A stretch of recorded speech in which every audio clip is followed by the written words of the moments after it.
प्रकार के क्वेश्चन आते हैं टाइप 1, जिसमें कि आपको कुछ 3 नाम चिन्ह दिए होते हैं और उनके आधार पर आपको चयन करना होता है। जैसे इंडिया, ऑस्ट्रेलिया, बांग्लादेश, तीनों ही अलग अलग देश हो जाएंगे। तो तीनों देशों का अगर मैं डायग्रामेटिकली रिप्रेजेंटेशन करूं तो मैं बोलूंगा तीनों की अलग एंटिटी है, तीनों में कोई रिलेशन नहीं है।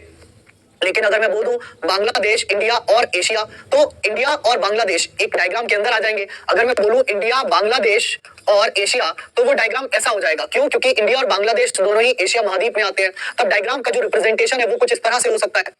फिर इसमें टाइप 2 आता है। टाइप 2 के जो क्वेश्चंस हैं उनके पूछने का स्तर बढ़िया होता है। उसमें वो कुछ डायग्रामेटिकली रिप्रेजेंटेशंस देता है और आपसे उसके बाद का पूछता है। जैसे यहाँ बी लिखा होगा, यहाँ सी, यहाँ डी, यहाँ ई, यहाँ एफ, और पूछेगा कि इनमें से कौन किस आकृति के अंदर सम्मिलित है या इनमें से कौन किस आकृति के अंदर आ रहा है।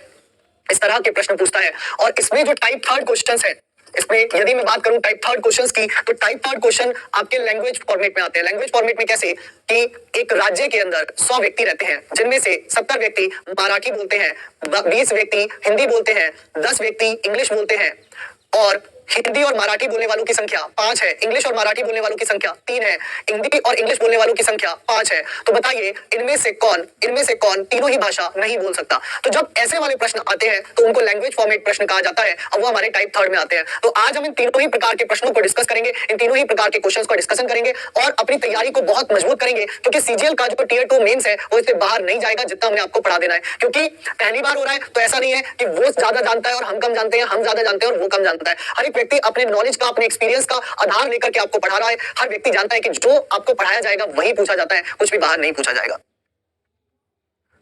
चलिए, तो अब यहां पर हम शुरुआत करते हैं टाइप 1 क्वेश्चंस की। तो टाइप 1 क्वेश्चन का पहला क्वेश्चन आपकी स्क्रीन पर ये रहा। करिए इस प्रश्न का उत्तर, बताइए। टाइप 1 का पहला क्वेश्चन आपकी स्क्रीन पर ये रहा, बताइए जल्दी से।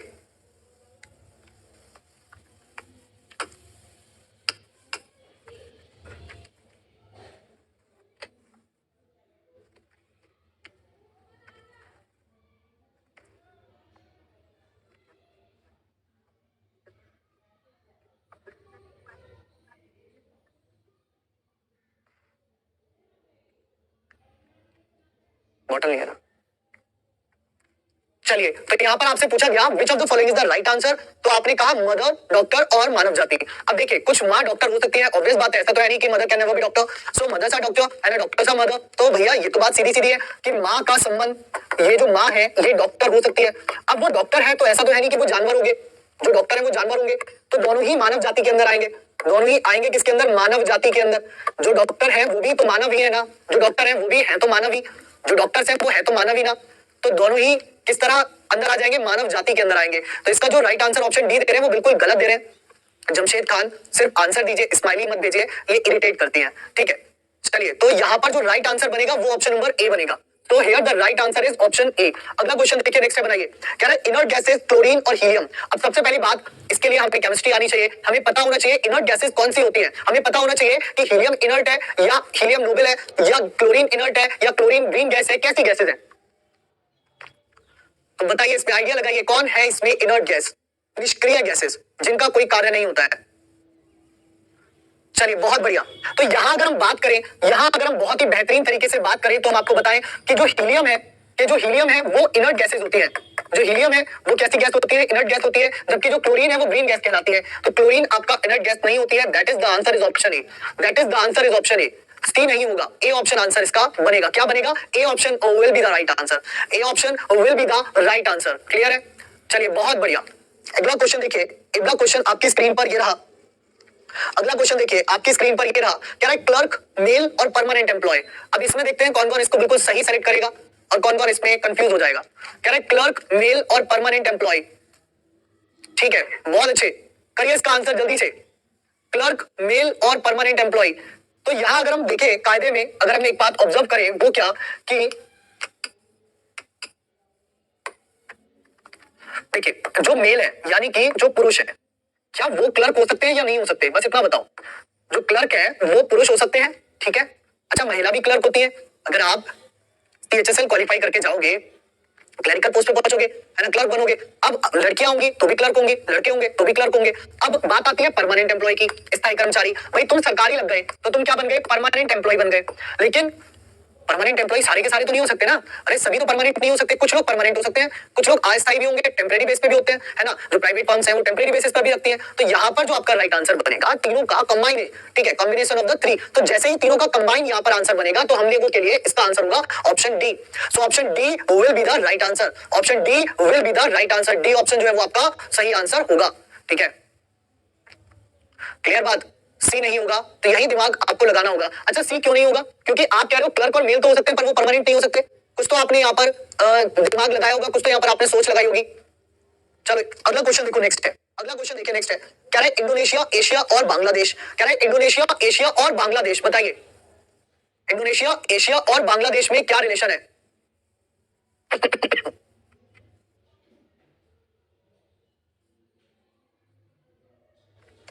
चलिए करिए इसका आंसर।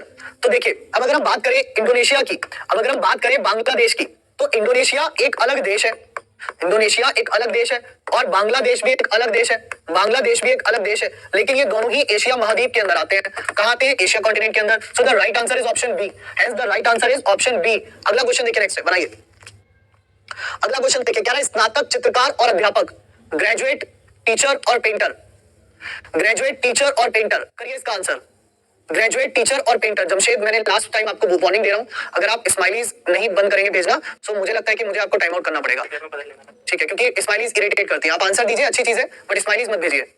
और आपका ये आंसर था कि ये इजी है लेकिन आपका आंसर गलत है। अब मैं आपके ऊपर हंसूंगा नहीं, मैं आपको समझाऊंगा कि कैसे करना है इसको, ठीक है। तो जो सी ऑप्शन आंसर दे रहे हैं वो बिल्कुल गलत है, क्योंकि क्यों गलत है, आपके अकॉर्डिंग ग्रेजुएट अलग, चित्रकार अलग, टीचर अलग, बिल्कुल गलत बात है।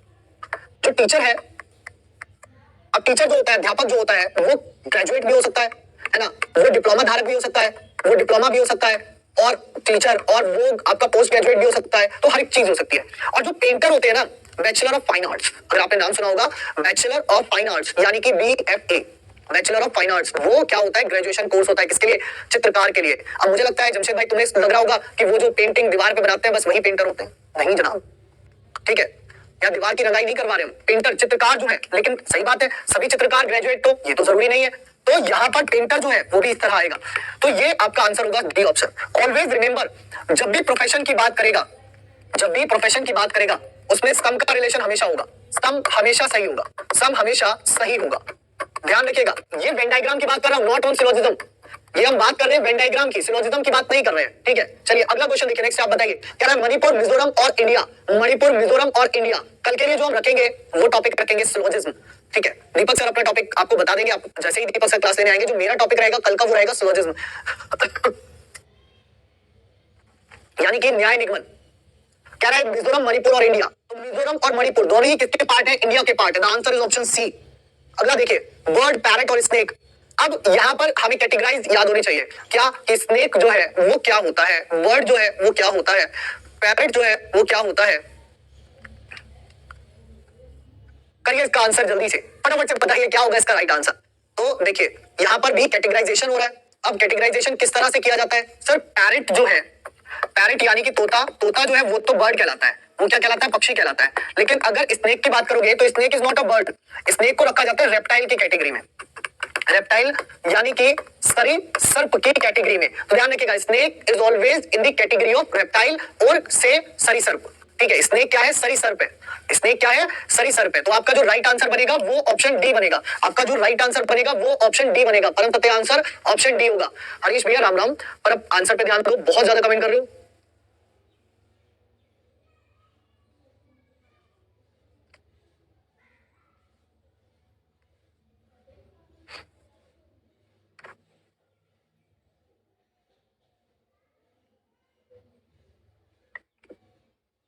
ईयर, मंथ और डे, हम सब जानते हैं कि सबसे छोटी जो यूनिट होती है वो डे होती है। 30 दिन, 31 दिन, 28 दिन, 29 दिन, ये सब मिलाकर के एक महीना बनता है, और 12 महीने मिलाकर के एक वर्ष बनता है। तो the right answer is option B. So here the right answer is option B. अगला देखिए, स्टेशनरी, पेन और निब, स्टेशनरी, पेन और निब, स्टेशनरी, पेन और निब, बताइए इसका आंसर, स्टेशनरी, पेन और निब। यहां पर मैं देखूंगा कौन इसका सही आंसर करेगा। चलिए B option, B option, B option, C option और कोई D option. Okay, B C D आ चुके हैं, कोई ए भी दे सकता है अगर देना चाहे तो, कोई दिक्कत नहीं है ना। कोई अगर देना चाहे तो ए भी दे सकता है, ऐसी कोई दिक्कत नहीं है। लेकिन देखिए ध्यान से, अब मैं आपको बताऊं, स्टेशनरी का अर्थ होता है लेखन सामग्री। स्टेशनरी का अर्थ होता है लेखन सामग्री, ठीक है। इसमें पेन, पेपर, नोटबुक, मार्कर, है ना, इरेजर, शार्पनर, ये सारी चीजें आती है, ठीक है। ये सारी चीजें आती है। इस भाई साहब फाउंडेशन वाली क्लास शुरू हो चुकी है ना। शाम को 7 बजे डेली ले रहा हूँ फाउंडेशन वाली क्लास, कैसी बात कर रहे हो। तो अब यहाँ देखो, जो निब है वो किसमें मिलती है, पेन में। जो निब है वो किसमें मिलती है, पेन में। और पेन जो है वो एक क्या है, वो एक लेखन सामग्री है, यानी कि वो स्टेशनरी आइटम है। So that is why the answer is option B. अच्छा, एक चीज याद रखना, जिस प्रकार पेन के आगे के हिस्से को, लिखने वाले हिस्से को निब कहते हैं, उसी प्रकार पेंसिल के आगे के हिस्से को, लिखने वाले हिस्से को लेड कहते हैं। क्या कहते हैं, लेड कहते हैं। ये ध्यान रखना, ये बहुत ही एक इंपॉर्टेंट पॉइंट है कि जो पेंसिल होती है उसके आगे का जो हिस्सा होता है, लिखने वाला हिस्सा, उसे लेड कहा जाता है, और जो पेन होता है उसका जो लिखने वाला हिस्सा होता है, इसको निब कहा जाता है, ठीक है। चलिए अगला क्वेश्चन देखिए, नेक्स्ट है, बनाइए, करो आंसर अगले क्वेश्चन का। ये क्वेश्चन अब आपसे क्या कह रहा है, स्टूडेंट, प्लेयर और स्पेक्टेटर। स्टूडेंट, प्लेयर और स्पेक्टेटर, विद्यार्थी, खिलाड़ी और दर्शक। विद्यार्थी, खिलाड़ी और दर्शक, बताइए, विद्यार्थी, खिलाड़ी और दर्शक। अब आप सभी जानते हैं कि that some students are player. कुछ जो स्टूडेंट्स हैं वो क्या हो सकते हैं, प्लेयर हो सकते हैं। भाई सभी स्टूडेंट्स तो प्लेयर नहीं हो सकते, सभी स्टूडेंट्स तो प्लेयर नहीं हो सकते, कुछ ही स्टूडेंट्स प्लेयर होते हैं, बाकी कुछ तो खेलते ही नहीं है ना खेल। फिर स्पेक्टेटर, मान लीजिए कोई खेल तो खेलता है फुटबॉल, लेकिन वो क्रिकेट का मैच देखने गया है, तो वहां के लिए वो क्या हो गया, दर्शक हो गया। तो एक ऐसा व्यक्ति भी हो सकता है जो तीनों एंटिटी रखता हो, है ना। एक ऐसा व्यक्ति भी हो सकता है जो तीनों ही एंटिटी रखता हो, मतलब वो स्टूडेंट भी हो, क्रिकेट का प्लेयर भी हो और फुटबॉल का दर्शक भी हो।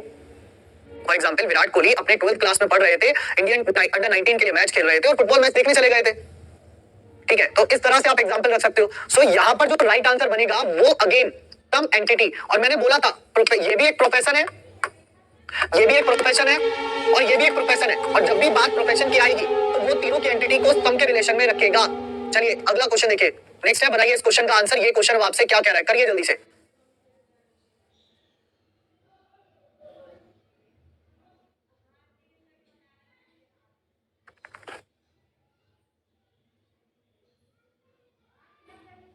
कह रहे टीचर, सिंगर, मदर।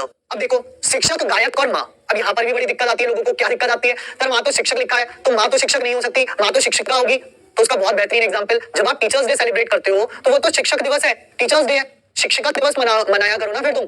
पर नहीं, हम तो शिक्षक दिवस मनाते हैं अगेन, क्योंकि ये क्या है, प्रोफेशन है। टीचिंग इज अ प्रोफेशन, और जो प्रोफेशन है वो कॉमन नाउन है, मतलब उसमें लड़के भी हो सकते हैं, लड़कियां भी हो सकते हैं। सिंगिंग, सिंगर, जो गायक है वो प्रोफेशन है, प्रोफेशन। जब प्रोफेशन की बात कर रहा है तो गायक लड़के भी हो सकते हैं, गायक लड़कियां भी हो सकती हैं, ठीक है। सो हेंस यहाँ जो आपका आंसर बनेगा वो अगेन वही बनेगा कि सम टीचर्स आर सिंगर, कुछ टीचर सिंगर हो सकते हैं और कुछ टीचर सिंगर होने के साथ साथ मदर भी हो सकते हैं। आपका जो आंसर बनेगा वो ऑप्शन सी बनेगा। आपका जो आंसर बनेगा वो ऑप्शन सी बनेगा, ठीक है। आपका जो आंसर बनेगा वो ऑप्शन सी बनेगा, क्लियर। सी ऑप्शन जो है वो आपका सही आंसर होगा। सी ऑप्शन जो है वो आपका सही आंसर होगा। चलिए अगला क्वेश्चन देखिए, नेक्स्ट आपकी स्क्रीन पर बनाइए। अगला क्वेश्चन देखिए, नेक्स्ट आपकी स्क्रीन पर बनाइए। अगला क्वेश्चन देखिए, नेक्स्ट आपकी स्क्रीन पर बनाइए जल्दी से। महिला, मां और पिता। महिला, मां और पिता, महिलाएं, माताएं और पिता। कह रहा है महिलाएं, माताएं और पिता। करिए जल्दी से आंसर इसका, और एक बार क्लास को थोड़ा सा मोटिवेशन के साथ शेयर कर दीजिए, है ना, ताकि हर एक स्टूडेंट्स तक ये क्लास पहुंच सके। अब यार एक बात सिंपल सी मुझे बताओ, जो इसमें भी गलत आंसर दे रहे हैं, जो माँ है, जो माँ है वो महिला तो होगी ही होगी, है ना। तो जो माँ है वो महिला तो होगी ही होगी, उसमें तो कोई संशय वाली बात ही नहीं है। और जो पिता है वो अलग हो जाएंगे, और जो पिता है वो अलग हो जाएंगे। तो यहाँ जो इसका राइट आंसर बनेगा वो ऑप्शन ए बनेगा। तो यहाँ जो इसका राइट आंसर बनेगा वो ऑप्शन ए बनेगा, ठीक है। वो क्या बनेगा, ऑप्शन ए बनेगा, क्लियर। चलिए अगला क्वेश्चन देखिए, नेक्स्ट स्टेप बनाइए। World, Asia, Nepal. कह रहे हैं वर्ल्ड, एशिया, नेपाल।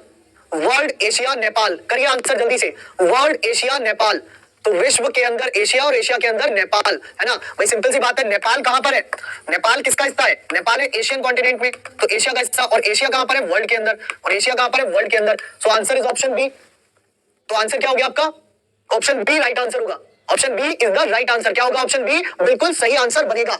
अगला क्वेश्चन देखो, नेक्स्ट है, बनाओ। कह रहा है कैट, मैमल और पैरेट। कह रहा है कैट, मैमल और पैरेट। कैट, मैमल और पैरेट, बताइए इसका सही आंसर क्या होगा। कैट, मैमल और पैरेट,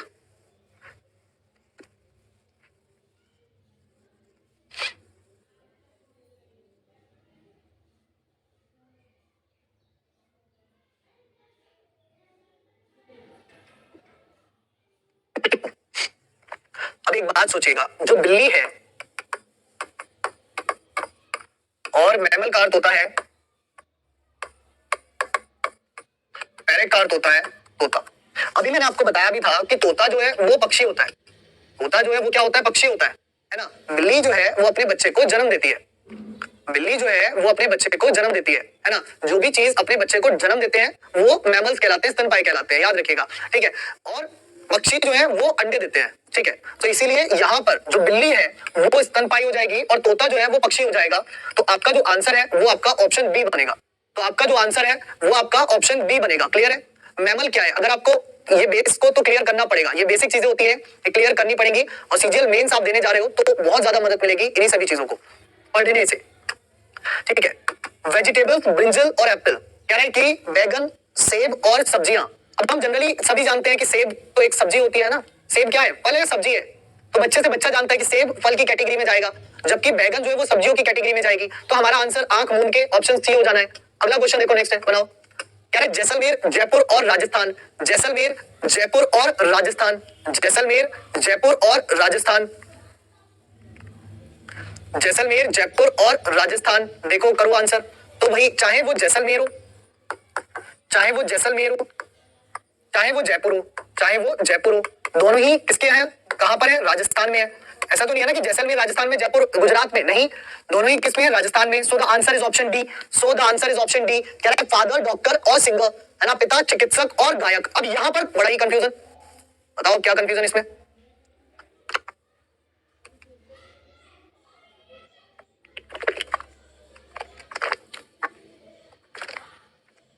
अब देखो ये बात तो ठीक है कि that some father can be doctor, कुछ पिता जो है वो डॉक्टर हो सकते हैं, इसमें तो कोई दरकिनार वाली बात नहीं है ना। अब देखो कुछ का रिलेशन यहाँ भी नहीं है, यहाँ भी नहीं है, यहाँ भी नहीं है, सभी डॉक्टर तो पिता होंगे नहीं, कुछ डॉक्टर ही पिता हो सकते हैं।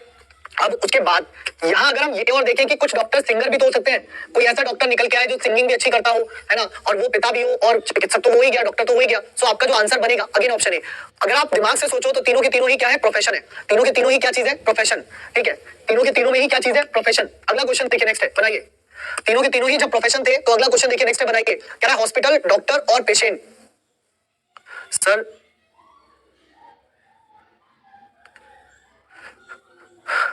प्रसन्नजीत मंडल जी आप पढ़ सकते हैं बेटा, ठीक है, बहुत अच्छे। भाई एक बात, सीधी सीधी बात है, एक हॉस्पिटल के अंदर, एक हॉस्पिटल के अंदर हमको डॉक्टर भी मिलेगा, हमको पेशेंट भी मिलेगा, है ना। एक हॉस्पिटल के अंदर हमको डॉक्टर भी मिलेगा, हमको पेशेंट भी मिलेगा। ऐसा तो है नहीं कि डॉक्टर घर पे मिलेगा, पेशेंट हॉस्पिटल में मिलेगा, नहीं, है ना। तो यहाँ पर जो रिलेशन बनेगा वो आपका ऑप्शन बी बनेगा। अगला क्वेश्चन देखो, नेक्स्ट है, बनाओ।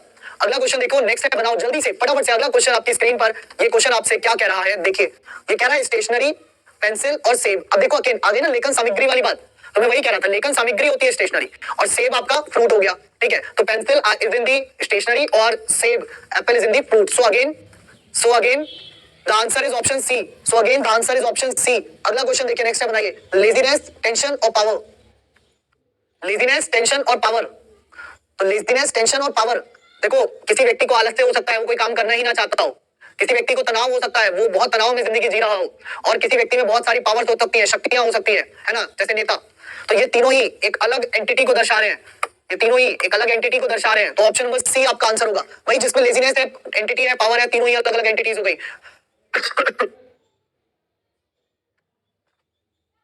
सो आंसर इज ऑप्शन सी, ठीक तो, आंसर इज ऑप्शन सी, बहुत बढ़िया। अगला क्वेश्चन देखो, नेक्स्ट है, बनाओ। रॉ मटेरियल, लेबर और मशीन, रॉ मटेरियल, लेबर और मशीन, कच्चा माल, श्रमिक और मशीनें। रॉ मटेरियल, लेबर और मशीन, रॉ मटेरियल, लेबर और मशीन, क्या होगा इसका राइट आंसर, करिए जल्दी से। रॉ मटेरियल, लेबर और मशीन। तो रॉ मटेरियल, लेबर और मशीन, तीनों का कोई रिलेशन नहीं, तीनों ही अलग अलग है, तीनों का कोई रिलेशन नहीं है, तीनों अलग अलग। आंसर इज ऑप्शन ए, सही है। चलिए बहुत बढ़िया। अगला क्वेश्चन देखिए, नेक्स्ट है, mother women pilot, mother women pilot, mother women pilot,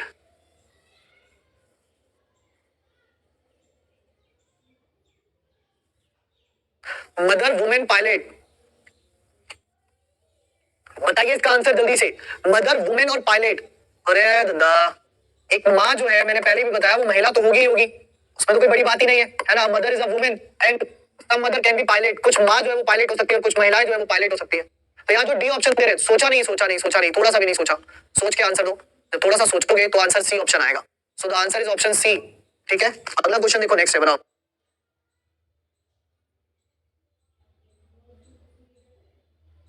चलिए, नर्स, चिकित्सक और फार्मासिस्ट, नर्स, चिकित्सक और फार्मासिस्ट। अब यहां पर बड़ी दिक्कत है, यहां पर ए और बी, इनमें बड़ी दिक्कत है ना। अब कुछ लोग सोचते हैं कि डॉक्टर जो है वो नर्स हो सकती है। देखिए, जब वो नर्स थी तब वो नर्स थी, जब वो डॉक्टर बन गई तो वो नर्स नहीं रही। ठीक, ध्यान दीजिएगा इस बात पे। जब वो डॉक्टर बन गई तो वो नर्स नहीं रही। ठीक है, और फार्मासिस्ट तो बिल्कुल ही अलग हो गया, जो दवाई देता है, जो दवाइयां बेचता है, वो होता है फार्मासिस्ट। तो इसीलिए यहां कंफ्यूजन बिल्कुल भी नहीं होना चाहिए कि आंसर जो है वो ऑप्शन बी होगा भाई, कि आंसर जो है वो ऑप्शन बी होगा भाई।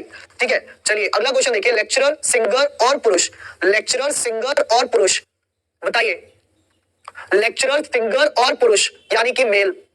करिए इसका आंसर जल्दी से।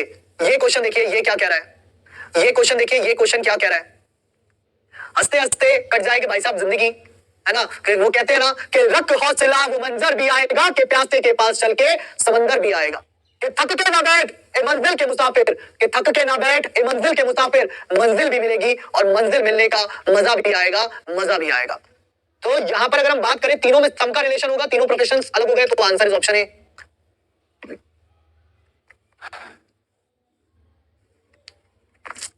चलिए इसका एक क्वेश्चन और, ये आपके लिए होमवर्क, मारिएगा इसको होमवर्क में। अब हम टाइप 2 पे चलते हैं, अब हम टाइप 2 पे चलते हैं। टाइप 2 कहाँ है, टाइप 2 यहाँ है। बाकी के इसके जो क्वेश्चंस है वो आपको पीडीएफ फॉर्मेट में भी मिलेंगे। तो अब हम टाइप 2 की तरफ चलेंगे। टाइप 2 में जो क्वेश्चंस आते हैं वो कुछ इस तरह से आते हैं, जैसे कि आपकी स्क्रीन पर है। इसका आंसर दीजिए एक बार फटाफट से।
देखो देखो, यहां पर जब भी प्रश्न आपके सामने दिखाई देंगे, सुनिएगा मेरी बात, यहां पर जब भी आपको प्रश्न आपके सामने दिखाई देंगे इस तरीके के प्रश्न, तो इसमें एक तो सबसे बड़ी जो चीज बहुत ध्यान देने वाली बात है वो ये है कि क्या ओनली वर्ड लगा है, क्या केवल शब्द लगा है, ये बहुत इंपॉर्टेंस रखेगा। अगर ओनली वर्ड लगा होगा ना तो वो पूरा गेम बदल देगा। अगर ओनली वर्ड लगा हुआ होगा तो ध्यान रखना कि वो पूरा गेम बदल देगा, है ना, वो पूरा का पूरा गेम बदल देगा, पूरे क्वेश्चन का फॉर्मेट बदल देगा। और अगर ओनली वर्ड नहीं लगा है तो जैसी कहानी चल रही है वो वैसी चलती रहेगी, उसमें कोई दिक्कत नहीं। जैसे कि अब आपके सामने एक क्वेश्चन है, कह रहा दी गई आकृति में संगीत में खिलौने कितने हैं। कह रहा in the given figure how many are musical toys, how many are musical toys. तो देखो म्यूजिकल ये रहा और टॉयज ये रहा। तो म्यूजिकल टॉयज का जो कहानी बनी वो इन दोनों का कॉमन हिस्सा जो है, वो इन दोनों का कॉमन हिस्सा। एग्जाम में इस शब्द पर ध्यान देना जो मैंने यहाँ पर लिखा है, ये क्वेश्चन पूछा जा सकता है। तो जो ये कॉमन है वो है आपका 14 + 28 यानी कि 42। ठीक है, जो कॉमन है वो है 14 + 28 यानी कि 42। लेकिन अगर यहीं पर ओनली वर्ड लिखा होता, कैसे, यहां पर लिखा होता ओनली म्यूजिकल टॉयज। अगर यहाँ क्वेश्चन में आपसे पूछता ओनली म्यूजिकल टॉयज, तब आपका आंसर कितना होता, केवल म्यूजिकल टॉयज, तब आपका जो आंसर होता। तो इलेक्ट्रॉनिक वाला जो पोर्शन है उसे हमें छोड़ना पड़ता है यार, इलेक्ट्रॉनिक वाला जो पोर्शन है उसे हमें छोड़ना पड़ता। मतलब कि जो हिस्सा इलेक्ट्रॉनिक के अंदर है, लाइक दिस, कि ये हिस्सा इलेक्ट्रॉनिक के अंदर है ना, तो ये जो 28 है ये इलेक्ट्रॉनिक का पार्ट भी था। तो जब यहां पर अगर वो लिख देता ओनली म्यूजिकल टॉयज तो आप 28 नहीं लेते, तब आप सिर्फ और सिर्फ 14 लेते। तब आप 28 नहीं लेते, तब आप सिर्फ और सिर्फ 14 लेते, यानी कि 14 आपको कंसीडर करना पड़ता केवल। ठीक है, लेकिन अगर यहां नहीं है तो आपको 28 भी लेना पड़ा। आपका जो आंसर हुआ वो 42 हुआ। आपका इस क्वेश्चन का जो आंसर हो गया वो 42 हो गया। आपके इस क्वेश्चन का जो आंसर हो गया वो 42 है, वो बिल्कुल ठीक है, उसमें कोई दिक्कत नहीं है। Clear, is it clear to you guys कि ओनली का कितना फर्क आएगा। ओनली वर्ड अगर कहीं दिख जाए तो बहुत ध्यान से देखना कि कहना क्या चाह रहा है, बहुत ही ध्यानपूर्वक चीजों पर फोकस करके देखना। चलिए अगला क्वेश्चन देखिए, इसका बनाइए।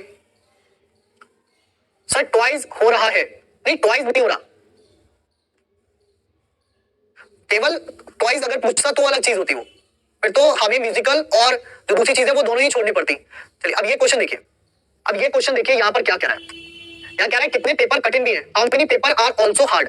तो अब देखो पेपर और हार्ड की जब बात आई, अब देखो पेपर और हार्ड की जब बात आई तो ये तो है सर पेपर, ये किसका हिस्सा है, पेपर का हिस्सा, और ये है सर हार्ड का हिस्सा। अगर आप ध्यान से देखोगे तो ये वाला जो हिस्सा है ये किसका हिस्सा है, ये हार्ड का हिस्सा है, ठीक है। तो अब इनका कॉमन पार्ट, पेपर और हार्ड का कॉमन पार्ट वो पूछ रहा है, तो बच्चे कॉमन पार्ट जो है वो बस इतना है, यानी कि 9 + 14, आपका आंसर कितना हो गया, 23 हो गया। सो द राइट आंसर इज 23। लेकिन अगर उसने लिखा होता ओनली हार्ड पेपर, अगर क्वेश्चन में लिखा होता ओनली हार्ड पेपर, तब जो हार्ड और पेपर का हिस्सा है, केवल हार्ड का और पेपर का जो हिस्सा है, तो केवल हार्ड का और पेपर का हिस्सा सिर्फ इतना है, तब ये जो 9 है ना, तब ये जो 9 है ये किसका है, ब्राउन का भी है, ये ब्राउन का भी है, तो ये ब्राउन का भी है। अब जब ब्राउन का भी है और यहाँ पर ओनली शब्द का उपयोग कर दिया तो इसको 9 को छोड़ना पड़ेगा अपन को, लेकिन अगर उसने ओनली शब्द का उपयोग नहीं किया है तब हमें इसको लेना पड़ेगा। अब only hard paper, the answer is 14, और यहाँ देखो इसने 14 ऑप्शन में दिया है, लेकिन यहाँ इस क्वेश्चन के अकॉर्डिंग 14 गलत है, ठीक है, यहां 14 क्वेश्चन के अकॉर्डिंग गलत है। मंगेश कुमार, मोगेंद्र कुमार, एक बार ध्यान से रिपीट करके देखो उस बात को, मैं इसीलिए कह रहा हूं चीजों को बड़े ध्यान से देखो, ओनली शब्द बहुत फर्क डालेगा और ओनली शब्द ना होने के कारण भी बहुत फर्क पड़ेगा। तुम जल्दबाजी में हो सकता है इस क्वेश्चन का आंसर 14 टिक करके आते, अब नहीं करके आओगे, है ना, तो अब नहीं करके आओगे, इज इट क्लियर। तो इसीलिए कहते हैं कि चीजों को बहुत अच्छे से करना चाहिए। चलिए अगला देखिए, नेक्स्ट है, बनाइए। जब भी पढ़ो तो बिल्कुल दिल और दिमाग से पढ़ो, है ना, कहीं भी हवाबाजी करने की जरूरत नहीं है। क्या जरूरत है कि चीजों को हम पेज एक्सेलरेट करके भगा भगा के पढ़े, हमें कहीं जाना है क्या, नहीं, कहीं की जल्दी है नहीं, पढ़िए फिर।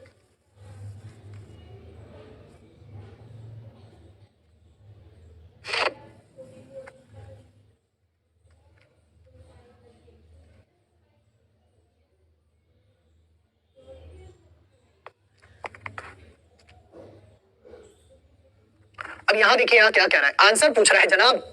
अरे यार एक बार ध्यान से देखो, वो कह रहा है कि दी गई आकृति में शर्ट में कितने काले बटन है। अब देखो शर्ट कहां है, ये है, अब देखो शर्ट कहां है, ये है, काले कहां है, कह रहा है काले, तो काला ये है, और बटन, तो बटन कहां है, तो देखो बटन ये है।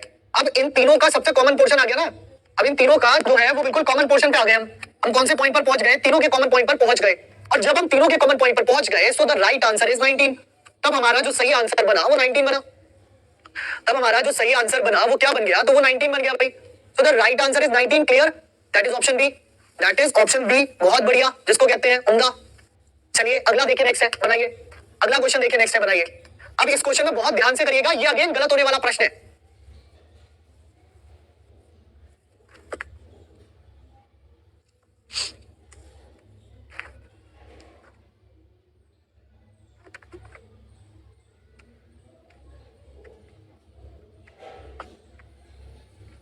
देखिए अब इसको क्या कह रहा है, ये कह रहा है निम्नलिखित आकृति में वर्ग अंतरिक्ष यात्रियों का प्रतिनिधित्व करता है, एस्ट्रोनॉट का कर रहा है, त्रिभुज तैराकों का कर रहा है, स्विमर्स का कर रहा है, ठीक है, व्रत महिलाओं का कर रहा है, फीमेल्स का कर रहा है, और आयत भारतीयों का कर रहा है, इंडियंस का कर रहा है। अब क्वेश्चन पढ़ो, क्वेश्चन में क्या कह रहा है, कह रहा है अक्षरों का कौन सा समूह उन महिलाओं का प्रतिनिधित्व करता है, यानी कि अभी आप मुझे महिलाएं तो चाहिए ही चाहिए, कह रहा है उन महिलाओं का प्रतिनिधित्व करता है जो या तो भारतीय है, मतलब दैट मींस इतना पोर्शन जो इसका कॉमन आ रहा है, यानी कि ये वाली बात, या तो भारतीय है या तैराक है। अब भैया तैराक कौन से है, तैराक ये है, तैराक कौन से है, तैराक ये है। अब इसमें क्या दिमाग लगाना है सर, सबसे बड़ी बात है दिमाग लगाने की।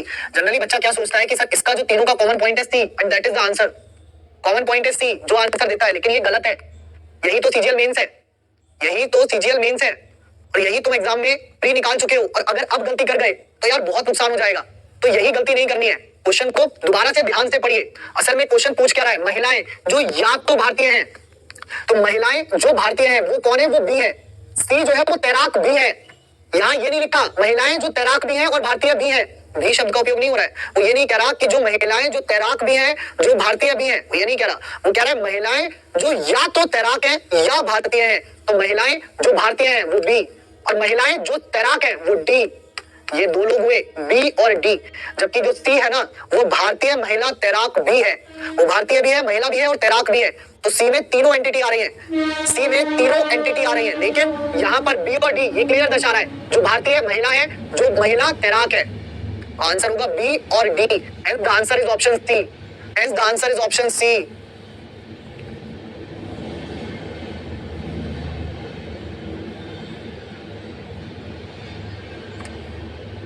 ठीक है, अगला क्वेश्चन देखो, नेक्स्ट है, बनाओ। ऋषभ, जब से क्लास में आए हो आपने एक आंसर नहीं किया है, आप सिर्फ कमेंट कर रहे हो, क्या मिलता है ऐसे? ये समझ में आ गया, पढ़ लिया, आंसर करो, पढ़ाई करो, सारा तैयारी अपने आप हो जाएगी। कमेंट करने से कोई तैयारी नहीं होती, कमेंट करने से कौन से सिलेक्शन होते हैं?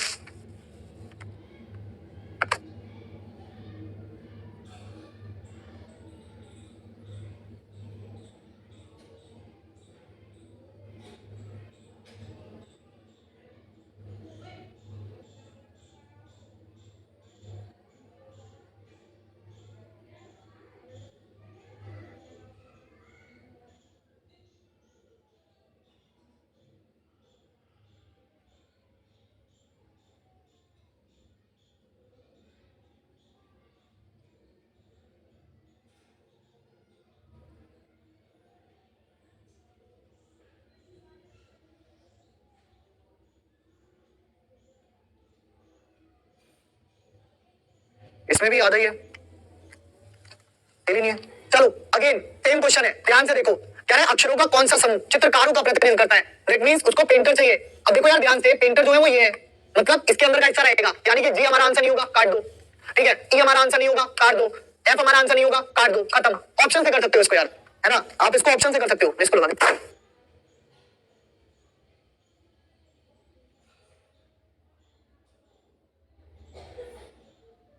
अरे भाई ऋषभ, तेरा कमेंट देख लिया है मैंने, लेकिन मैं बीच चलती क्लास में उनको सीआरपीएफ का सिलेबस नहीं बता पाऊंगा, है ना, उसके लिए एक इवेंट मैंने कर रखा है, वो इवेंट आप देख लो, या इंस्टाग्राम पे या टेलीग्राम पे मैसेज कर लेना। अभी चलती क्लास में मैं सीआरपीएफ का सिलेबस बताने बैठ जाऊं, और ये जो पढ़ा रहा हूँ ये तुम पढ़ा लेना। ये सीजीएल मेंस के लिए मैं क्लास ले रहा हूँ, क्यों टेंशन ले रहा है इतनी यार, पढ़ता रहे। अब यार एक क्वेश्चन, क्या ये क्वेश्चन बिना ऑप्शंस के कर सकते थे? तो बिल्कुल बिना ऑप्शंस के भी करना है, ऐसा नहीं है कि केवल ऑप्शंस के थ्रू करना था इसको। अब देखो कैसे कर सकते थे, उसने क्या पूछा, अक्षरों का कौन सा समूह चित्रकारों का प्रतिनिधित्व करता है? तो चित्रकार तो ये हो गए, है ना, जो या तो पुरुष है। अब चित्रकार जो या तो पुरुष है, तो या तो पुरुष कौन है, ए है, या शाकाहारी है यानी कि वेजिटेरियन है, तो या तो पुरुष है या शाकाहारी है, तो वो कौन है, बी है। So the right answer is option B, and the right answer is option B, and the right answer is option B. Option B जो है वो इसका सही आंसर बनेगा। क्लियर है? चलिए अगला क्वेश्चन देखिए, नेक्स्ट है, बनाइए, बहुत ध्यान से बनाइए, क्योंकि ये जो प्रश्न है ये सब सीजीएल मेंस लेवल के प्रश्न है। ऐसे ही प्रश्नों को पूछेगा एसएससी सीजीएल मेंस में, और जो इधर उधर भटक के आसान आसान पढ़ रहे हो, मेंस में नहीं आना आसान, ठीक है। पहली बार रीजनिंग आ रही है, बैंकिंग लेवल के क्लर्क लेवल को टच करेगा, मान के चलो, ऊपर भी जा सकता है लेवल, लेकिन बैंक का क्लर्क लेवल तो टच करेगा ही करेगा। करो इसका आंसर अब जल्दी से।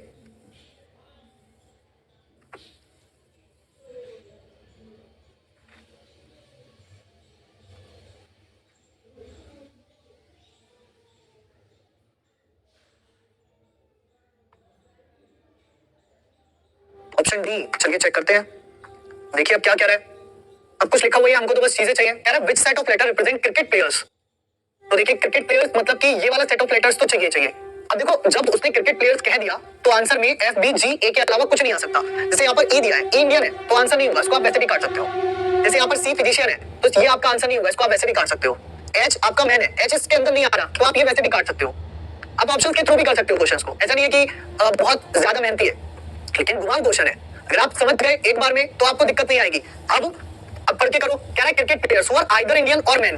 अब क्रिकेट प्लेयर जो आइदर मैन कौन है, जी, और आइदर इंडियन कौन है, ए, है ना, तो जी और ए, तो जी और ए क्या हो गया आपका, जी और ए क्या हो गया आपका, जी और ए, खत्म।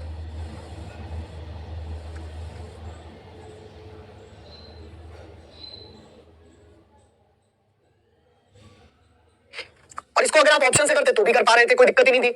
अब इस तरीके का एक और मैं डिफिकल्ट सा क्वेश्चन दे रहा हूं और मैं चाहूंगा आप मुझे आंसर दें इसका। एक मैं और थोड़ा सा और लेवल बढ़ा करके क्वेश्चन दे रहा हूं, है ना, फिर यार कहां गया क्वेश्चन भाई, ए भाई, ए भाई,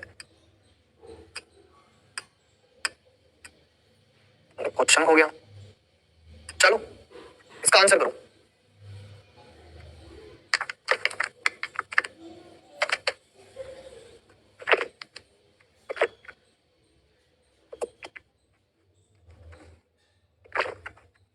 चलिए इसका आंसर करिए।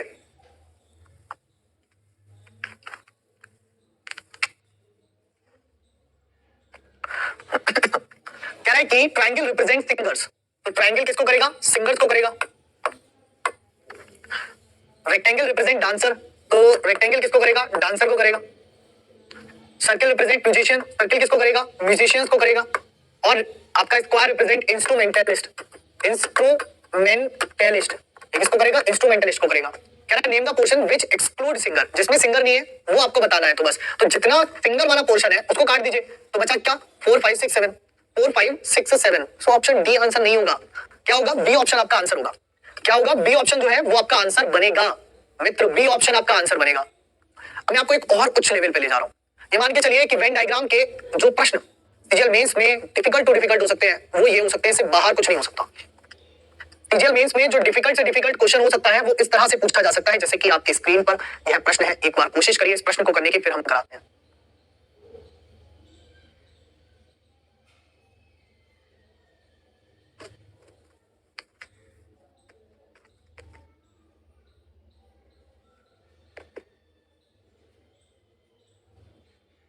इसमें ऑप्शंस मिसिंग है ना, मतलब वो कट गए, नीचे आ गए, कोई बात नहीं।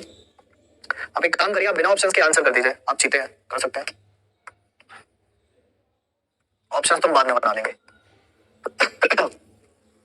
ऑप्शंस का क्या है? तो तुम धाकड़ 7 आंसर दे रहे हो, अगर गलत हुआ तो कूट दूंगा। सही से करना, सॉल्व करके करना। देखो खुशी का 1 आ गया, जैस का 1 आ गया, Lalita Prajapati 9। Oh my God. और कोई है क्लास में? धुरंधर छात्र, तिरंगा 7। अच्छा ऋषभ, यहाँ तो ऑप्शन ही नहीं है। बी ऑप्शन किसको मानेगा? बी की प्लेस वाली तो 2 होती है, तो 2 आंसर है क्या? अरे भैया संधू साहब 1, अभिषेक 1, लगाओ दिमाग। संजय पांडे 2। मुझे लगता है सारी गिनतियां बता दोगे। Oh my God. Job in education 17। नहीं मिलेगी बेटा जॉब ऐसे, एजुकेशन में तो बिल्कुल भी नहीं। पढ़ाना मत किसी का और किसी। देखो मैं हमेशा कहता हूँ कि भविष्य खराब करना है अपना करो, दूसरे का नहीं। 77। Oh my God. और कुछ? 77 तो टोटल छात्र नहीं है, 40 है बेचारे। शर्म बची है कुछ आंखों में? बेच खाए हो सब, कसम खा लिए कि ऐसे क्वेश्चन अगर आ गए तो सीजीएल तो गया इस बार, आज से छोड़ देंगे सर हम तो। मतलब पकड़ के रखा था अभी तक सीजीएल प्री को। जा जा सिमरन जा, हमें जरूरत नहीं है तेरी, है ना। जा सीजीएल मींस जा, हमें जरूरत नहीं है तेरी। ऐसे हो जाओगे? वाह वाह मेरे चीतो वाह। चलो अब देखो, जब भी इस तरीके का प्रश्न मिले इसको वेन डायग्राम से किस तरह से हमें करना होता है।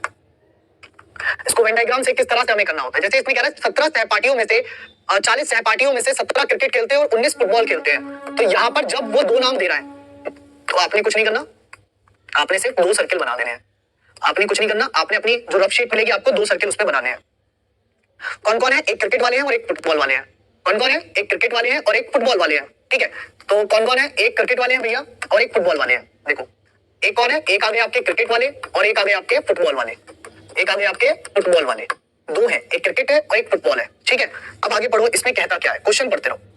कह रहे 40 सहपाठियों में से 17 क्रिकेट खेलते हैं। 40 सहपाठियों में से 17 क्रिकेट खेलते हैं, तो क्रिकेट वाले कितने हो गए? 17। 19 फुटबॉल खेलते हैं, तो फुटबॉल वाले कितने हो गए? 19। ठीक है, और 3 छात्र, 3 जो है वो क्रिकेट के साथ साथ फुटबॉल भी खेलते हैं।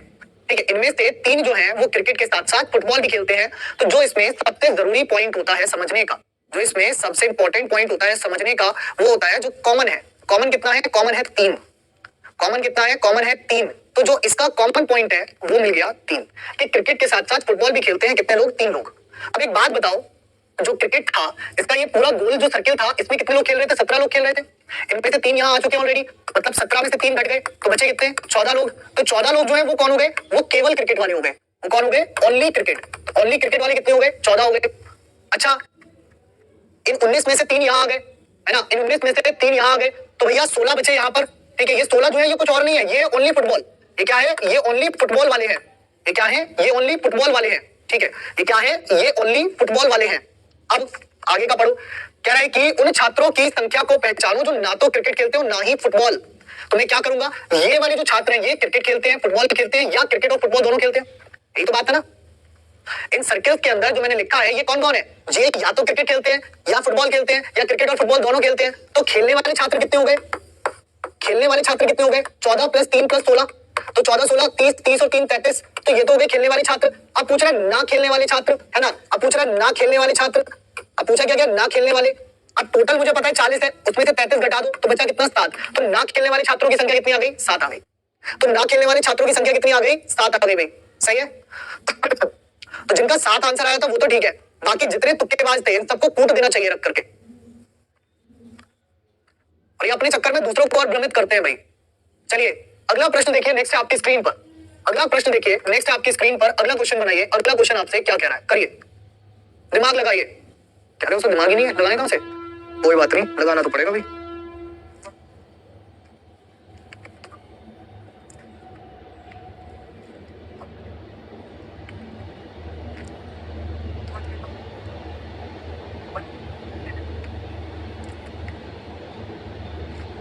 करिए इसका आंसर जल्दी से।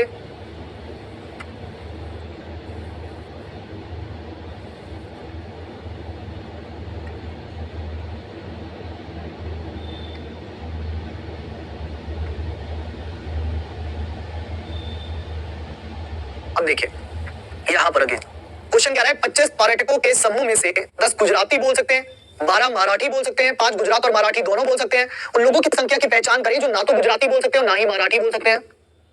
ठीक है, जबरदस्त क्वेश्चन है, एकदम मस्त क्वेश्चन है, सीजीएल मेंस में आने वाला क्वेश्चन है। इससे बाहर सीजीएल मेंस रीजनिंग नहीं जानी है, इससे बाहर सच में नहीं जानी है, तुम देख लेना। देखो कैसे कह रहा है कि 25 पर्यटकों के समूह में, क्या कह रहा है, कह रहा है कि 25 पर्यटकों के समूह में, तो टोटल कितना है, 25 है, 10 गुजराती बोल सकते हैं। तो मैंने कहा गुजराती वाले कितने हैं, 10 है, और 12 मराठी बोल सकते हैं, तो मराठी वाले कितने हैं, 12 है। अब मैंने क्या कहा था, सबसे इंपॉर्टेंट पॉइंट होता है कॉमन। कॉमन कितना है, 5, यार 5 गुजराती और मराठी दोनों बोल सकते हैं। I can speak as well as Gujarati as well as Marathi, है ना।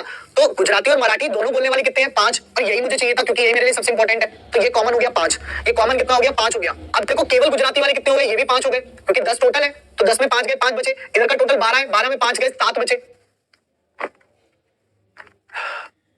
सही है, 12 में 5 गए तो 7 बचे।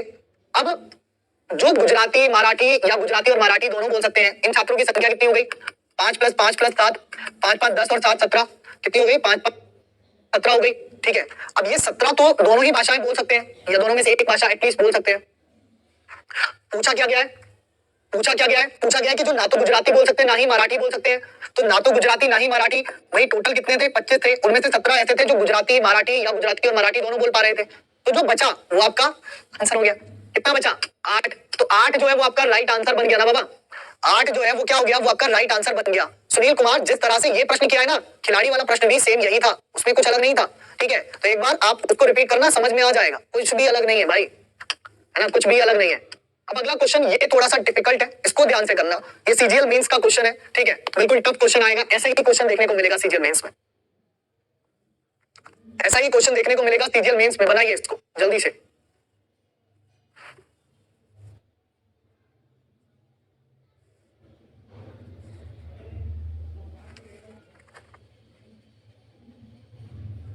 सॉल्व कीजिए, अगर आप कमेंट्स कर रहे हैं तो आप सॉल्व नहीं कर पा रहे होंगे, आप सॉल्व कीजिए इसको, कमेंट्स मत कीजिए।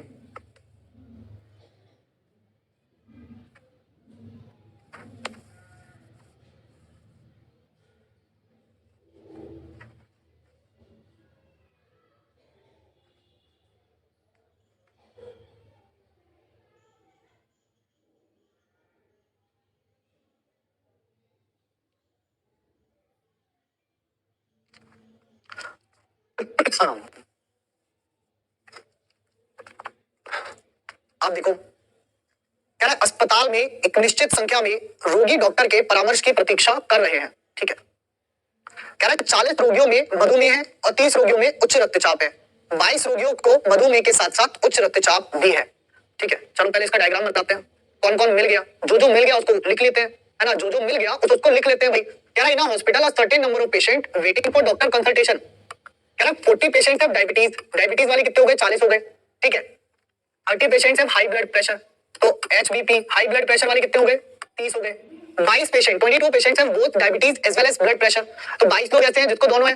ठीक है, 22 लोग ऐसे हैं दोनों है, 22 लोग जैसे हैं, 22 लोग ऐसे हैं जिसमें कि दोनों है, तो 22 आपका कॉमन आ गया। अब 22 जब आपका कॉमन आ गया तो बचा क्या, जो बचा वो ये कि केवल हाई ब्लड प्रेशर कितने लोगों को हो जाएगा, तो 8 लोगों को। भाई 22 ये हो गया, 8 ये हो गया, टोटल 30, 40 में 22 गए तो 18, यानी कि जिन्हें कोई बीमारी है, ये वो हो गए जिन्हें बीमारी है, चाहे हाई ब्लड प्रेशर है, चाहे डायबिटीज है, या हाई ब्लड प्रेशर और डायबिटीज दोनों है, तो वो कितने हो गए, वो हो गए आपके 18 + 22 + 8, तो 22 8 30, 30 और 18 48, 48 तो ऐसे हो गए जिन्हें कोई बीमारी है।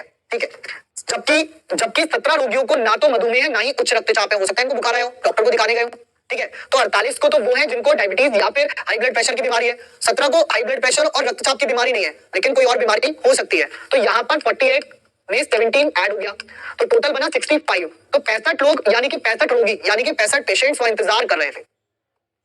तो यानी कि 65 लोग या 65 पेशेंट कह लीजिए या 65 रोगी कह लीजिए वहां पर इंतजार कर रहे थे। तो आपका जो आंसर बनेगा वो ऑप्शन बी बनेगा। अब आपका जो आंसर बनेगा वो ऑप्शन बी बनेगा। इज इट क्लियर सभी को? बहुत बढ़िया, समझ में आ गया सभी को? क्लियर हो गया ये पॉइंट? चलिए बहुत जबरदस्त जिसको कहते हैं। इसीलिए मैं कह रहा हूं कि जो सीजीएल मेंस कहते हैं ना कि इतना आसान नहीं है उस मंजिल को पाना जिसकी हमने तमन्ना की है, लेकिन अगर मेहनत की जाए, लेकिन यदि मेहनत की जाए तो हर वो मंजिल वो हर रास्ता मुमकिन है।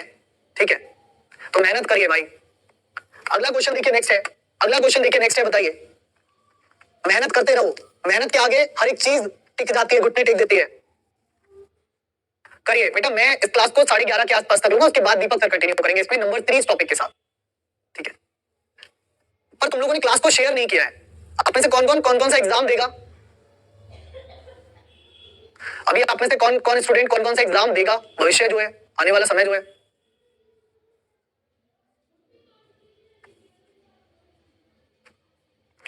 करो इसका आंसर जल्दी से।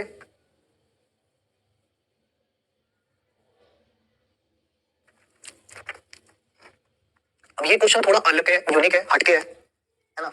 अलग यूनिक हटके कैसे है ये देखो। कह रहा 30 छात्रों की कक्षा में 15 छात्र मराठी बोल सकते हैं। तो देखो अब यहाँ पर मराठी बोलने वाले छात्रों की बात आई, ध्यान से देखते रहना। 15 छात्र मराठी बोल सकते हैं। फिर कह रहे 17 छात्र जो है वो हिंदी बोल सकते हैं। फिर क्या कह रहे हैं 17 छात्र जो है वो हिंदी बोल सकते हैं। फिर क्या कह रहे हैं 17 छात्र जो है वो हिंदी बोल सकते हैं। और कह रहे 13 छात्र जो है वो इंग्लिश बोल सकते हैं। और क्या कह रहे हैं कि 13 छात्र जो है वो इंग्लिश बोल सकते हैं। ठीक है, और क्या कह रहे हैं 13 छात्र जो है वो इंग्लिश बोल सकते हैं और इनमें से 5 अंग्रेजी मराठी दोनों बोल सकते हैं और इनमें से 2 हिंदी भी बोल सकते हैं। सबसे कॉमन कौन मिल रहा है आपको?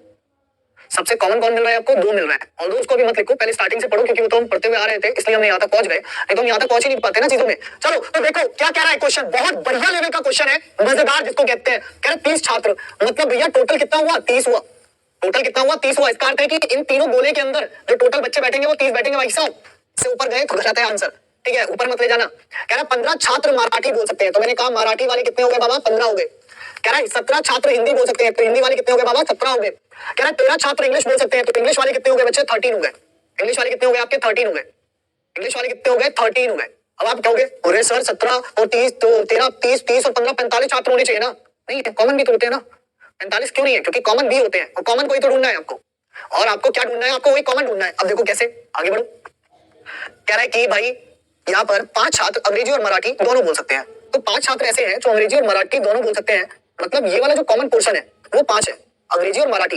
अब देखो यहाँ पर ओनली हिंदी नहीं लिखा है इसलिए मैंने 5 लिखा, अंग्रेजी मराठी का पूरा कॉमन पोर्शन जोड़ दिया। और कह रहा है इनमें से 2 ऐसे हैं जो हिंदी भी बोल सकते हैं, यानी कि ये वाला जो पोर्शन मिला ये 2 मिला कि 2 छात्र ऐसे हैं जो हिंदी भी बोलेंगे, अंग्रेजी भी बोलेंगे और मराठी भी बोलेंगे। जो हिंदी भी बोलेंगे, इंग्लिश भी बोलेंगे और मराठी भी बोलेंगे। ऐसे कितने छात्र मिल गए? 2 मिल गए। ठीक है, अब ये वाला पोर्शन का समझ में आ गया होगा कैसे करते हैं, इसको कैसे भरेंगे तो समझ में आ गया होगा ना? नहीं आया तो ध्यान से देखो। उसने कहा था इंग्लिश और मराठी वाले 5 हैं, 5 में से 2 यहाँ बैठ गए तो यहाँ बचे कितने? 3। यहाँ बचे कितने? 3। अब ये बोला जाएगा कि केवल मराठी और इंग्लिश, शब्द को ध्यान से देखना, केवल मराठी और इंग्लिश वाले कितने हो गए? 3। और मराठी और इंग्लिश वाले कितने हो गए? 5। मैं केवल शब्द लगा रहा हूं तो उसमें हिंदी इंक्लूड नहीं कर रहा हूं, मैं केवल शब्द नहीं लगा रहा हूं तो मैं उसमें हिंदी इंक्लूड करके चल रहा हूं। ठीक है, चलो आगे देखो। फिर कह रहा है 6 छात्र, फिर आगे देखो कह रहा है 6 छात्र केवल अंग्रेजी बोलते हैं, तो यानी कि 6 छात्र केवल अंग्रेजी बोलते हैं तो केवल इंग्लिश वाले पोर्शन पे 6 लिख देना। फिर कह रहा है 7 छात्र केवल हिंदी बोलते हैं, तो हिंदी वाले पोर्शन पे 7 लिख देना। अब कह रहा है कितने छात्र केवल मराठी बोलते हैं, यहाँ पर पूछा है कितने छात्र केवल मराठी बोलते हैं, यानी कि ये वाला पोर्शन पूछ रहा है। इसको निकाल सकते हैं आराम से, यस और नो?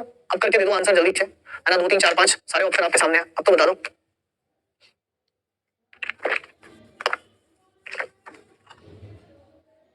अब तो बता दो भाई जल्दी से। इतनी जबरदस्त कंटेंट की क्लास मैं आपको YouTube पर दे रहा हूँ। ठीक है, सीजीएल मेंस के लिए इतने जबरदस्त क्लास जो हम दे रहे हैं, चाहे मैं हूँ, चाहे दीपक सर हो, चाहे और कोई टीचर हो, इससे जबरदस्त क्लास आपको मिल नहीं सकती है। लेकिन वो कहते हैं ना कि दाने दाने पे लिखा होता है खाने वाले का नाम। दुनिया अभी शायद भटक रही है उन चीजों में जो कि सीजीएल प्री में भी नहीं आए क्वेश्चन। ठीक है,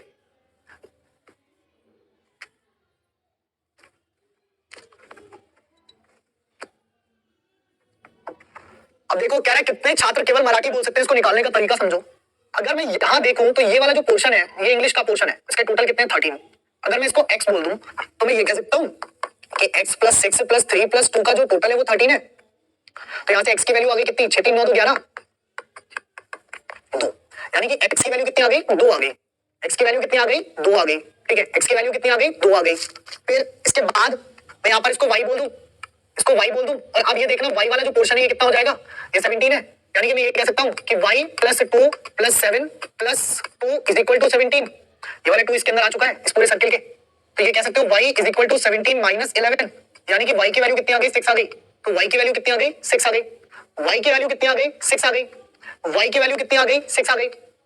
और इसके बाद इस y की वैल्यू के बाद, इस y की वैल्यू के बाद ये वाला पूरा पोर्शन ले लो, है ना। अब यहां लिख तो मान लो z, अब मैं ये बोलूं कि z plus 6 plus 2 plus 3 is equal to total कितना है, 15 है। तो z इज इक्वल टू कितना हो गया, 6 3 9 तो 11, मतलब 15 माइनस 11 यानी कि 4। तो z की वैल्यू कितनी आई, 4 आई। तो जो 3 आंसर दे रहे थे वो बिल्कुल गलत दे रहे थे, उन्होंने सॉल्व नहीं किया ध्यान से, है ना। जो 3 आंसर दे रहे थे उन्होंने ध्यान से सॉल्व नहीं किया, उन्होंने ध्यान से सॉल्व नहीं किया। ठीक है, अब आपका राइट आंसर आपको मिल गया, करेक्ट आंसर अब आपको मिल गया, कितना हो गया, 4 हो गया। करेक्ट आंसर अब आपको मिल गया, कितना हो गया, 4 हो गया। चलिए एक क्वेश्चन और है, इसको देखिए। एक क्वेश्चन और है, इसको देखिए, ये क्या कह रहा है। गलती से मिस्टेक हो गई, कोई बात नहीं, ऐसी गलतियां एग्जाम में मत करना, यहाँ कर लो, है ना। क्योंकि एग्जाम, सच बता रहा हूं मैं, ये ना मतलब कुछ ऐसे एग्जाम्स होते हैं जो कि भविष्य में एक ही बार मौका मिलता है, दोबारा से मौका नहीं मिलता। सीजीएल मेंस वगैरह में इस बार सीजीएल प्री की कट ऑफ इतनी कम गई है, पहली बार ऐसा हुआ है।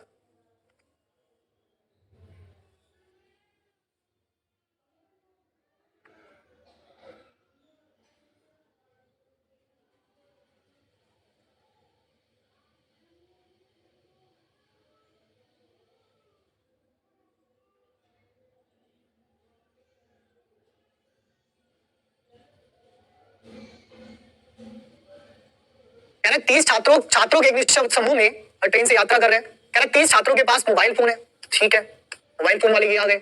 20 छात्रों के पास टैबलेट है, टैबलेट वाले ये आ गए। 15 छात्रों के पास मोबाइल फोन और टैबलेट दोनों है, तो ये तो सिर्फ 2 में ही निपट गया भाई, 3 में तो है ही नहीं। और है ना इसके बाद एक और है 3 वाला, तो मैं देख रहा हूँ 3 वाला एक क्वेश्चन तो चाहिए ना मुझे बढ़िया सा। देखो क्या कह रहा है, एक 30 छात्रों के पास मोबाइल फोन है, मोबाइल फोन कितने पे है, 30 पे है। फिर कह रहा है 20 छात्रों के पास टैबलेट है, 20 के पास क्या है, टैबलेट है। और फिर बोल रहा है 15 छात्रों के पास मोबाइल फोन और टैबलेट दोनों है, तो 15 आपका ये आ गया कॉमन पोर्शन,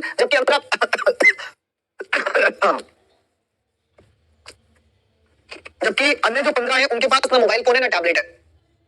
15 इसके बाद लिख दो। अब 30 में से 15 गए, 15 बचे। 20 में से 15 गए, 5 बचे। अब इन सबका टोटल कर दो, 15 प्लस 5 और प्लस ये वाला 15, तो 15 45 तो 5 50, तो आपका राइट आंसर कितना हो गया, 50 हो गया। अगर इसमें किसी ने गलत किया ना तो मारूंगा बहुत खींच के। चलिए बहुत बढ़िया, यहाँ गलती नहीं की किसी ने भी, अरे दिल खुश कर दिया भाई, कतई लाजवाब हुए हो तुम। अब बहुत अच्छे, ऐसे ही जोश, ऐसे ही जज्बे की जरूरत है पढ़ने के लिए, सिलेक्शन लेने के लिए बस यही जोश, यही जज्बा चाहिए। सिलेक्शन पक्का है, कोई रोक नहीं सकता, ध्यान रखना इस बात को हमेशा। और लेकिन यही इसी जोश, इसी जज्बे की जहां कमी होगी भाई तुम सिलेक्शन की राह से भटक जाओगे। तो सिलेक्शन की राह से नहीं भटकना है। चलिए करिए क्वेश्चन का आंसर जल्दी से पूरे जोश के साथ, और एक बार क्लास को शेयर कर दीजिए अपने सभी दोस्तों में, भाइयों में और बहनों में। बेटे आज प्रॉमिस डे है, प्रॉमिस करो अपने आप से सिलेक्शन लेके रहेंगे। बाबू सोना को प्रॉमिस मत करते फिरो, है ना, कि बाबू प्रॉमिस मैं तुम्हें कभी नहीं छोड़ूंगा, कि बाबू प्रॉमिस मैं तुम्हें कभी नहीं छोड़ूंगी। ये सारे प्रॉमिस झूठे होते हैं, सब झुठला जाते हैं, अरे कोई किसी का नहीं होता, ध्यान रखना। एक्सपीरियंस से बता रहे हैं, पढ़ लो, सिलेक्शन ले लो, ये ज्यादा जरूरी है। इसका भी 7 साल का एक्सपीरियंस है पढ़ाने का, वो भी आज बता रहे हूँ। एडीडी जो भी है यार, हमें तो दिन भी नहीं याद है। चलो करो इसका आंसर जल्दी से। देख लो बाजीगर को सब पता है, कह रहा सर आज टेडी डे है, सुबह सुबह खरीद दिया लग